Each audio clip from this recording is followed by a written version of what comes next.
ऐका रे माझ्या बाळांनो, ही शिकवण मनात ठेवा आणि आयुष्यभर पाळा. यातूनच खरा आनंद आणि शांती मिळते. 1. श्रद्धा आणि नामस्मरण. संकट ही आयुष्याचा भाग आहेत. संकट आली की देव विसरू नका. माझं नामस्मरण करा आणि श्रद्धा ठेवा. श्रद्धा ठेवल्याने कोणतंही संकट लहान वाटतं. 2. समाधान हाच खरा खजिना.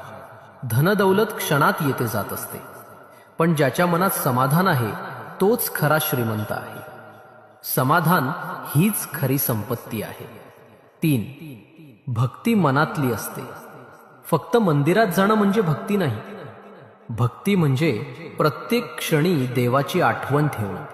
हीच भक्ती मन शुद्ध करते आणि जीवन सुंदर करते. 4. राग मनाला जाळतो. राग दुसऱ्याला नाही, तुलाच जाळतो. रागाने सुख नाही मिळत, दुःखच वाढतं. म्हणून संयम आणि शांतता या 2 गोष्टी जपा. 5. दान निस्वार्थाने करा. दान हे नावासाठी नको, ते मन शुद्ध करण्यासाठी असतं. जे दान कुणालाही न करता निस्वार्थाने केलं जातं तेच खरं दान आहे. 60. संकट म्हणजे परीक्षा. लोखंड तापलं की सोने होतं, तसंच संकट म्हणजे दान आहे. 60.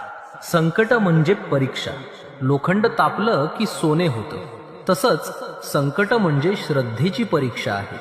जी श्रद्धा ठेवतो तोही परीक्षा पार करतो आणि त्याचं जीवन सोन्यासारखं होतं. 7. सेवाभाव ही खरी भक्ती. भक्ती ही फक्त नामस्मरणापुरती नाही. खरी भक्ती म्हणजे दुसऱ्याच्या डोळ्यातले अश्रू पुसणं, दुःखिताला आधार देणं, हीच खरी सेवा आहे. 8. मनावर विजय. मनच तुमचा मित्र, मनच तुमचा शत्रू. वाईट विचार मनात ठेवलात तर आयुष्य दुःखमय होतं. चांगले विचार ठेवलेत तर सुखशांती मिळते. मनावर विजय मिळवलात तर जग जिंकलात. 9. क्षमा आणि संयम. ज्याने क्षमा केली त्याचं मन देवासारखं विशाल होतं. राग दाबणं हेच खऱ्या साधनेचं लक्षण आहे.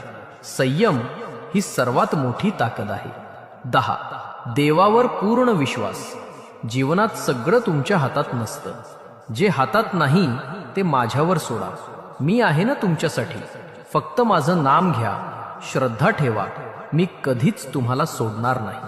स्वामींचं नाव जिथे जाईल तिथे प्रकाश पसरतो. तुमचा एक सबस्क्राईब आणि कमेंट म्हणजे महाराजांचं नाव जगभर पोहोचवणं.